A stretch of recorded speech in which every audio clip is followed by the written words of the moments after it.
Happy holidays. I hope that you and your loved ones are having a wonderful holiday. If not, you're spending time with a loved one or someone that you want to actually spend time with. And if you're unable to do all that, and I'm sorry, but I'm glad that you're listening. I'm glad that you're here, and I love you for listening. I appreciate you so much for listening. It means the world to me. Either way, happy holidays to you. I wish you well.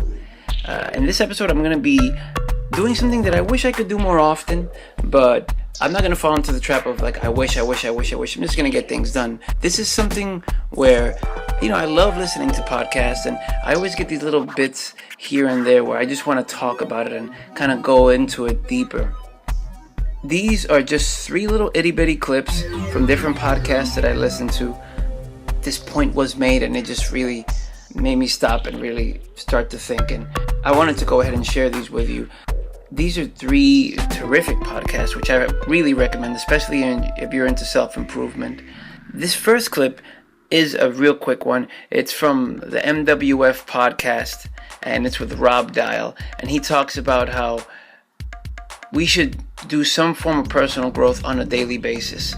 I mean, the same way you take a shower, the same way you brush your teeth, we should incorporate personal growth, some form of it, into our daily lives on a regular basis. Check this out. But just in general, what I always say is you always have to make sure you have time every single day for personal growth. You have to focus on yourself and have some me time to grow and to make yourself be better, because the rest of the people around you will be better if you are better as well. And I always say it's personal growth, personal development is like a shower. It's recommended every single day. You find time to take a shower every single day. You should find time for personal growth every single day. I also wanted to give all you incredible listeners a heads up moving forward that I'm starting to put out a lot more content, shorter content like I enjoy doing. More is coming out during the week. This content, basically, there's a video aspect to it where I'm taking a page out of, I learned this from Stefan Pilarnos, I learned this from Gary Vee, where they make their daily vlogs, or they make their vlogs, or they make their videos on YouTube, and then they just use the audio from that, and they make podcasts of it. So I'm doing the same, I'm working on doing the same. I really have gotten into doing the vlogs, as I've mentioned before. Casey Neistat, total inspiration in doing the vlogs, and it's not even always just doing vlogs, it's just shooting footage, it's just taking pictures. I really am totally digging doing that. I basically make a little video, I produce the music using iSequence on the iPad. The music that you hear, the video that you watch, I shoot all of it, I put it all together in iMovie, and if you're interested in checking those videos out, you can go onto my YouTube page. Just go onto YouTube and you can search for PVP from NJ all together, and it'll come right up, and you can check out the video versions of these podcast episodes now. The one that I did for Hacksaw Ridge, it's just a bunch of clips of me swimming in the local pool. The one with the One Thing book takeaways, biggest takeaways from the One Thing book, it's me walking from where I live in Union City down to Hoboken. And I mean, if you dig that kind of stuff, of course, I would love for you to go and check it out. And if you don't, you just want to go ahead and hear the podcast, that's totally cool too. This other quote is from Brendan Burchard's podcast, where he did a podcast the day after the election results. How everyone was kind of like this polarizing decision was made, and Trump is the president, and people were kind of protesting that. And he made a really great point that I just never saw it from this particular viewpoint. Now, this is not really so much a self-development thing, but it's a very interesting point of view, which I thought, and check this out. Disenfranchisement leads to risk-taking. This is really important. I really want you to listen to this.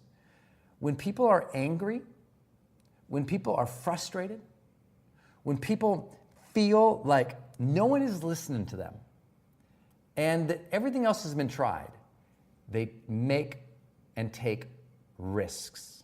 And this is not a comment on the political party system, I'll come back to that, but that's just psychological behavior. We know that from the field of psychology, that when people feel marginalized, they have higher risk-taking decision-making processes. They'll basically right? They'll just say, screw it, forget it, screw it.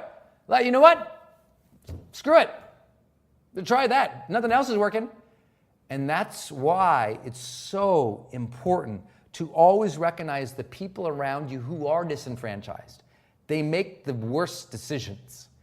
But what we do with disenfranchised people, because they're loud sometimes, angry sometimes, or totally silent sometimes, we discount them as different, stupid, ignorant, lame, and in discounting their voice, we grow their disenfranchisement. And suddenly, one day, they change the world. And sometimes it's not for the positive. And this final quote is from Robin Sharma. Josh Mendez, he was someone who is a reseller who is now a self-development coach. And you can follow him, Josh's Coffee House, on Instagram. He's the one that really put me onto both Brendon Burchard and Robin Sharma. Ever since he's put me onto them, I've been listening on and off to both of these self-improvement coaches, I guess, self-improvement teachers. Out of the two, I really, really like Robin Sharma. I don't know, when he talks, it's just very soft, it's very soothing, and I just feel he's just so down to earth, and I really gravitate more towards him. Brendon Burchard is amazing as well, and I've actually bought Brendon Burchard's books. I have them there, I haven't read them yet, but I'm going to get to them. A couple of podcasts ago, I was talking about watching Tony Robbins' I Am Not Your Guru documentary, and in the documentary he says the one line, like I said before, that I thought was fantastic. Life is happening for us, not to us.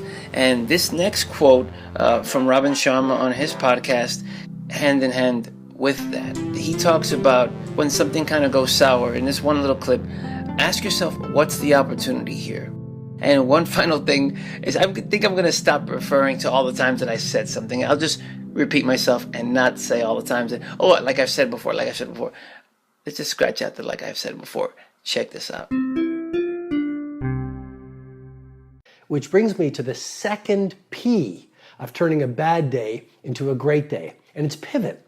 And here's the question to really help you pivot. WTOH. What's the opportunity here?